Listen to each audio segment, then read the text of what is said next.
you liked it. I mean, you did a good job. You really fixed it. Uh-huh.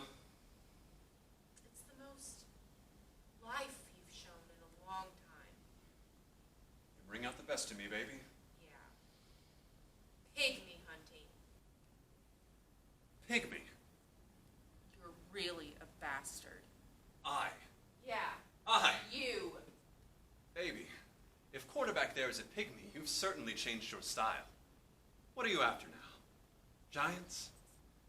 You make me sick. It's perfectly all right for you.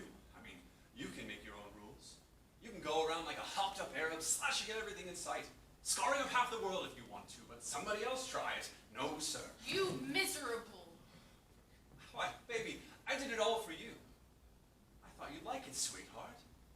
It was sort of to your taste. The blood, carnage, and all. Why, I thought you'd get all excited, sort of heave and pant and come running at me, melons bobbling. You've really screwed up, George. For God's sake, Martha. I mean it, you really have. You can sit there in that chair of yours. You can sit there with the gin running out of your mouth. You can humiliate me. You can tear me apart all night.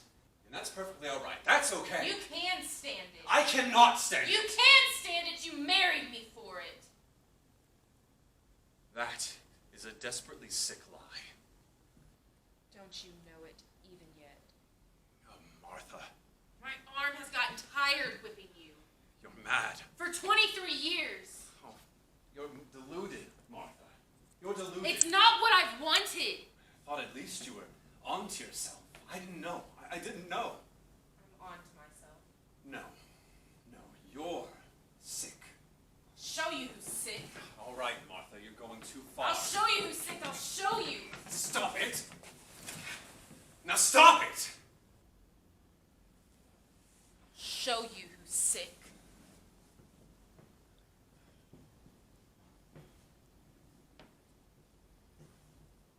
Boy, you're having a field day, huh? Well, I'm going to finish you, and when I'm through with you... You and the quarterback. You both gonna finish me? When I'm through with you, you're gonna wish you died in that automobile, you bastard. You'll wish you never mentioned our son. You! How I said I warned you. I'm impressed. I warned you not to go too far. I'm just beginning. I'm numbed enough. And I don't mean by liquor, although maybe that's played a part in the process. A gradual, over the years, going to sleep with the brain cells. I'm numbed enough now to be able to take you when we're alone. I don't listen to you. But when I do listen, I sift everything. I bring everything down to a reflex response. So I don't really hear you, which is the only way to manage it. But you've taken a new tack, Martha, over the past couple of centuries, or however long it's been I've lived in this house with you. That just makes it too much. Too much. Now, I don't mind your dirty underthings in public. I do mind, but I've reconciled myself to that. But you've moved bag and baggage into your own fantasy world now, and you've started playing variations on your own distortions, and as a result... Nuts! Yes, you have. Nuts! Well, you can go on like that as long as you want to. And when you're done... Have you ever listened to yourself talk, George? Have you ever listened to yourself talk? You're so friggin' convoluted. That's what you are. You talk like you were writing one of your stupid papers.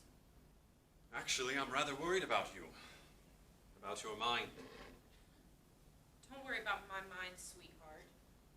I think I'll have you committed. You what? I think I'll have you committed. Oh, baby, aren't you something? I've got to find some way to really get at you. You've got at me, George. You don't have to do anything. 23 years of you has been quite enough. Will you go quietly then? You want to know what's happened, George? Do you want to know what's really happened? Snap. It snapped. Finally. Not me. It. The whole arrangement. You can go on forever and everything's manageable. You can make all sorts of excuses. You know, this is life. The hell with it. Maybe tomorrow he'll be dead. Maybe tomorrow you'll be dead. And then one day, one night, something happens and snap! It breaks. And you don't give a damn anymore. I'm tried with you, baby. I've really tried. Come off it, Martha. I've tried. I've really tried. You're a monster. You are. I am loud, and I am vulgar, and I wear the pants in this house because somebody's got to.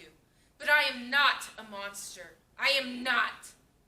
You're a spoiled, self-indulgent, willful, dirty-minded, liquor-ridden. Snap! It went snap.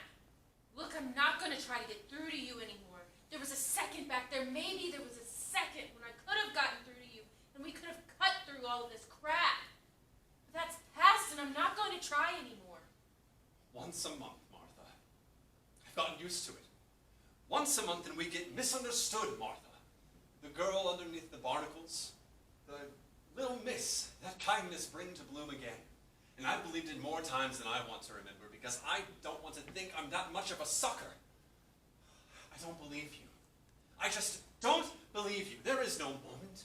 There is no moment anymore when we could come together. Well, maybe you're right, baby. You can't come together with nothing, and you're nothing. It snapped tonight at Daddy's party.